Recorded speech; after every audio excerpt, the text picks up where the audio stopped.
If you were stranded on a desert island, which this question never really is very hypothetical because when is that going to happen? What book would you take with you? I better take the Bible, because if I'm stranded on an island, I figure I may not get off of there, and I might want to do some cramming.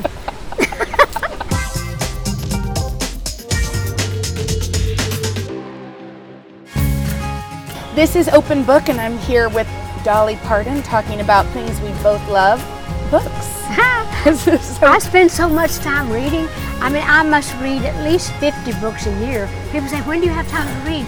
But I wake up in the middle of the night, I'll read myself to sleep. I don't watch TV that much. I prefer to read. Yeah. So I read everything. I love historical fiction.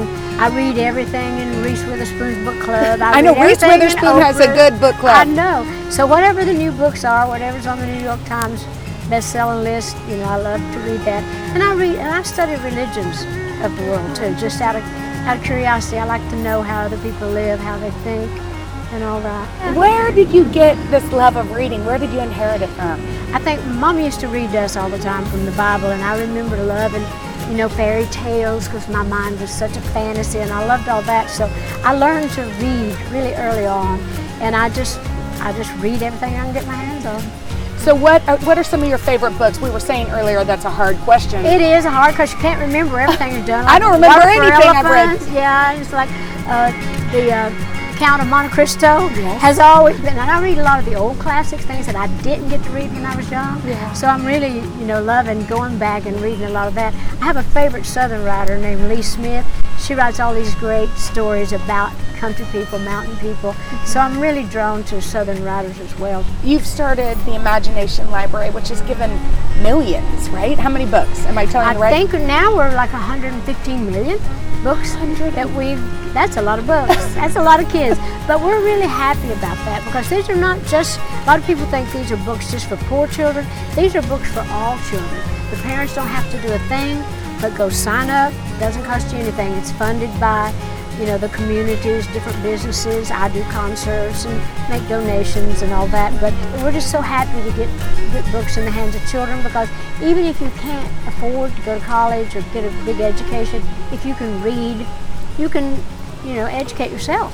There's a book out on anything you want to know about. And this was inspired by your dad? Yes, my dad and a lot of my relatives that were brought up in the mountains from big families that had to go to work in the fields and help take care of the family. Didn't get a chance to go to school. And then there's old mountain schools where it was so hard to even get there.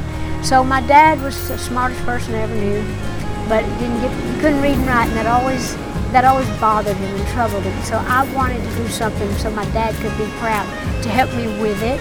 And Daddy got to live long enough to hear the kids call me the book lady, and he was as proud of that as me being a star, and that meant so much to him, and so I felt like I brought honor to my dad through that. So if you hear Queen of Country Music or Book Lady, which name do you prefer? Book Lady. Book Lady more than even? I think so. In fact, I'm so happy.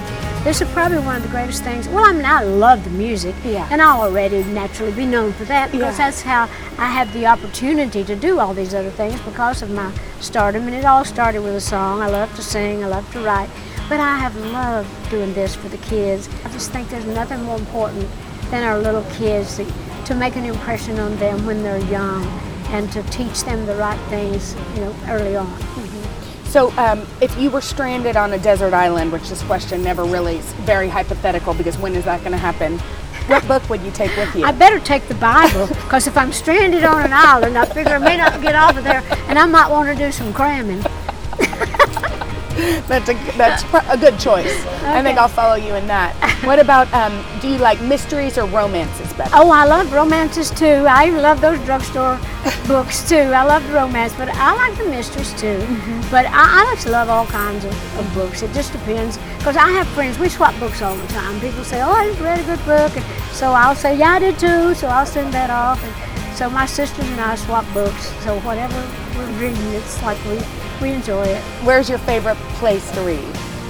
Well, in bed or on the bus. I travel a lot on my tour bus, and I just love it when I've got a long trip, like say from Nashville to LA. It's like a day and a half. I just love to bring the food I've cooked, put it on the bus, take some good books, and just read all the way to LA and back.